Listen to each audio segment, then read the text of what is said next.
ভোর ৫টায় ঘুম থেকে উঠে অফিসের রান্না প্লাস ছেলের কলেজের টিফিন প্লাস সংসারের সমস্ত কাজ যেভাবে গুছিয়ে করলাম। রাধে রাধে বন্ধুরা, তোমরা কেমন আছো?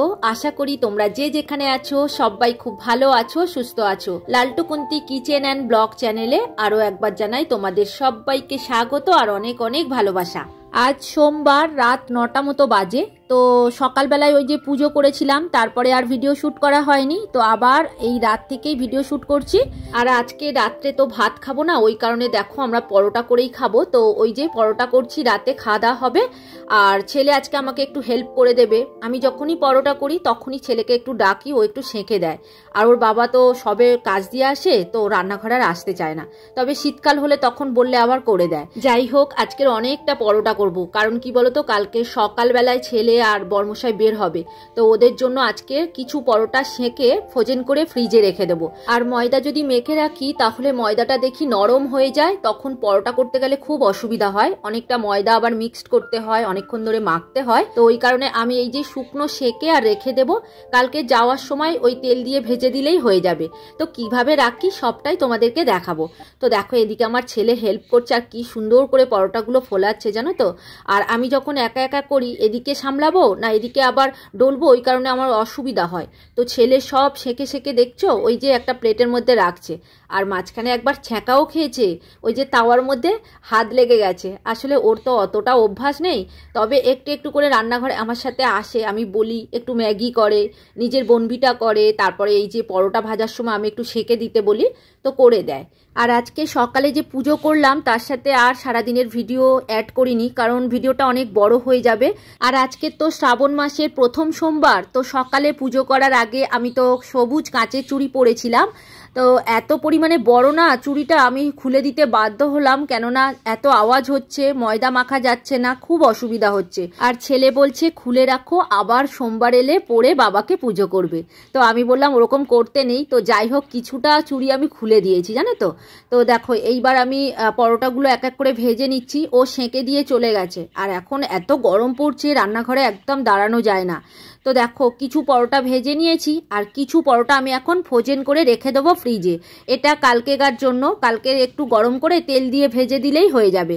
আর আজকের যতটা পরোটা খাবো সবটাই ভেজে নিয়েছি। বাকি পরোটা দেখো আমি ঢাকা দিয়ে ফ্রিজের নিচে হালকা ঠান্ডাতে রেখে দিলাম। এটা কালকের বের করে নিয়ে ওই তেল দিয়ে ভেজে দিলেই হয়ে যাবে। তো চলো এইবার খেতে দিয়ে দেবো। ওই যে পেঁপে আলুর চচ্চড়ি বানিয়েছি আর পরোটা, আর দুপুরের আছে ডাল আর আলু কাঁকরোল ভাজা। এখন বাবাকে খেতে দিয়ে দেবো। তো দেখো, পরোটাগুলো আজকে খুব নরম হয়েছে জানো তো, ওই যে গরম জল দিয়ে ময়দা মেখেছিলাম। তো এখন প্রথমেই বাবাকে দিয়ে দেবো, তারপরে একে একে বর্মশাই ছেলে সবাইকে দিয়ে আমি খেতে বসবো। তো আমার খুব খিদে পেয়ে গেছে জানো তো, সন্ধেবেলায় কিছুই খাওয়া হয়নি। আর এই যে মিষ্টির কন্টেনারটা তোমরা দেখছো, এটা না পাশের বাড়ির একটা দাদার কন্যা সন্তান হয়েছে বলে আমাদের দিয়ে গেছে। তবে বাচ্চাটা এখানে নেই, ওর মামার বাড়িতে আছে, ওই 1 মাস মতো পরে আসবে। এইবার তোমাদের কিছু কমেন্টের উত্তর দিয়ে দিই। কল্প কথা থেকে দিদিভাই লিখেছে, আজ বাবার ভোলানাথের পুজোর ভিডিও। তোমরা তো জানো বাড়িতে আমার ভোলে বাবা আছে, পুজো করি প্রত্যেক সোমবার। আর আজকের তো শ্রাবণ মাসের প্রথম সোমবার, তো ওই কারণে পুজো করলাম। আর তুমি কি বাবার মাথায় জল ঢালতে পেরেছো? কমেন্ট করে আমাকে অবশ্যই জানিও। আর বিট্টু বিদিশা ব্লগ আইডি থেকে লিখেছে, খুব ভালো লাগলো তোমাকে সবুজ চুড়ি আর সবুজ শাড়ি পরে। আসলে আমার পুরোপুরি সবুজ কালারের শাড়ি নেই জানো তো, ওই যে সাদা সবুজের উপরে একটা শাড়ি আছে, ওটা মাই দিয়েছিল, তো খুব নরম শাড়িটা, তাই ওটাই আমি পরেছিলাম। আর কবিতার কথা থেকে দিদিভাই লিখেছে, খুব সুন্দর হয়েছে দিদিভাই, ওং নমঃ শিবায়। থ্যাংক ইউ দিদিভাই। তো আমার ভিডিও তুমি প্রত্যেক দিন দেখো, কমেন্ট করো, এটা আমার খুব ভালো লাগে। আর এদিকে দেখছো রাতে খাবার সবাই রেডি করে দিয়েছি, এখন বাবার আমি খেয়ে নিচ্ছি। ছেলে আর বর্মশাইকে ডাকছি, ওরা তো আসছেই না। তো যাই হোক, ওদেরটা থাক, আমরা ততক্ষণ খেয়েই নিই। পরের দিন মঙ্গলবার সকাল 5টা থেকে আবার ব্লগটা আমি শুরু করলাম। এখন সূর্য ঠিকঠাক ওঠেনি জানো তো, 5টা বলবো না, 5টা বাজতে এখনো বাকি আছে। তো আমি সকালবেলায় উঠে পড়েছি, উঠে দেখো একটু ফ্রেশ হয়ে নিয়েছি। তো তারপরে একটু ফোনের কাজ ছিল, করছিলাম। তো এদিকে বর্মশাই ছেলে দুজনেই উঠে পড়েছে, কারণ আজকে প্রথম ছেলে কলেজে যাবে। তো ওই 8টার ট্রেন ধরবে বলে আমি সকাল সকাল রান্নাও করে নেব। তো দেখো বর্মশাই উঠে পড়েছে, আমি এখন বিছানাটা ক্লিন করে নিচ্ছি। আর ওদিকে বাবা ভাত বসিয়ে দিয়েছে। তবে ছেলে একা যাবে না, বর্মশাইও যাবে, ওখান থেকে আবার ও কাজেও চলে যাবে। যাই হোক, আজকে দুজনার জন্য আমাকে টিফিন বানাতে হবে, প্লাস ভাত খেয়ে যাওয়ার জন্য মাছের তরকারি করতে হবে। আর বর্মশাই সকাল সকাল উঠে পড়েছে, কারণ কি বলতো, ঠাকুরের পুজোটা ও করে দিয়ে যাবে।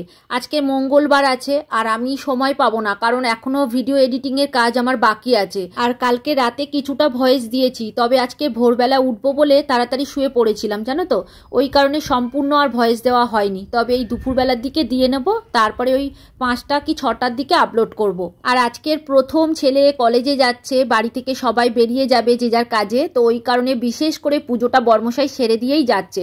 তো যাই হোক, এদিকে দেখো একে একে কাজ সেরে নিচ্ছি। তো ওদিকে ঘরের কাজ আমার হয়ে গেছে, এখন টেবিলটা পরিষ্কার করে নিচ্ছি, এরপরে ঘর মোছা বাকি আছে।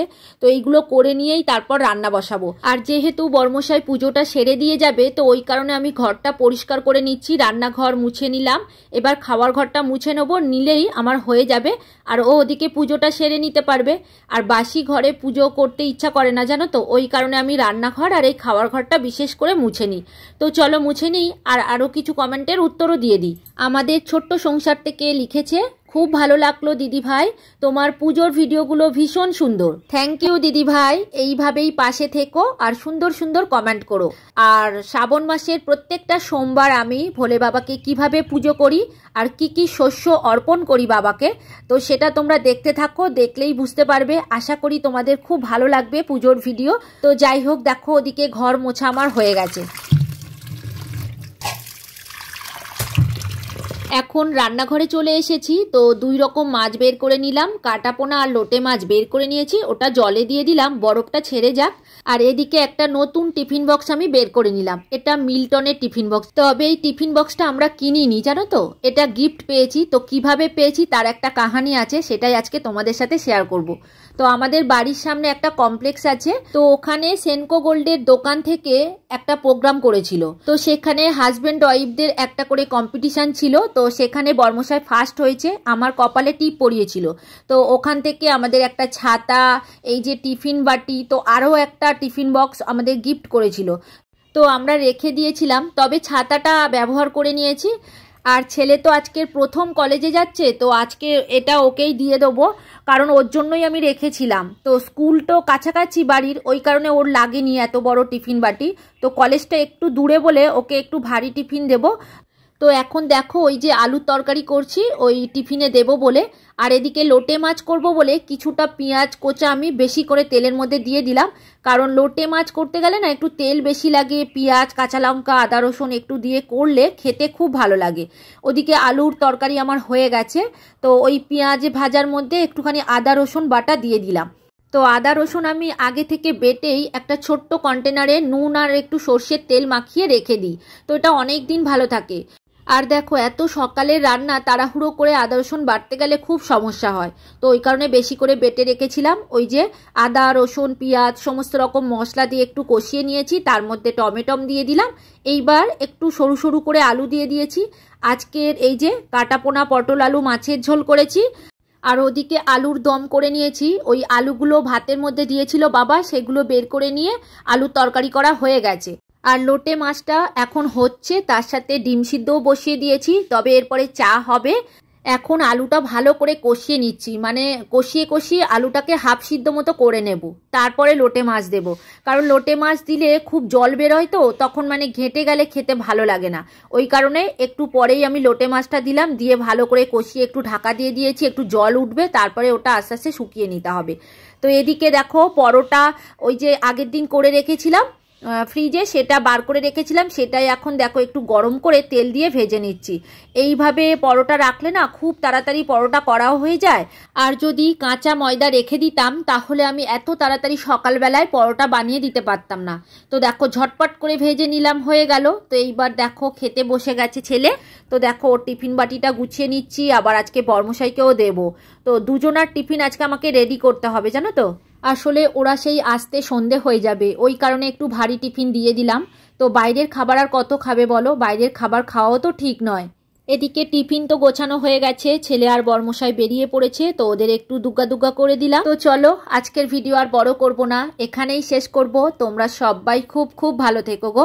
আর ভিডিওটা কেমন লাগলো কমেন্ট করে অবশ্যই জানিও। আর নতুন বন্ধু হয়ে থাকলে চ্যানেলটিকে সাবস্ক্রাইব করে দিও। আজকের মতো এখানেই রাখছি, এবার দেখা হবে পরের ভিডিওতে।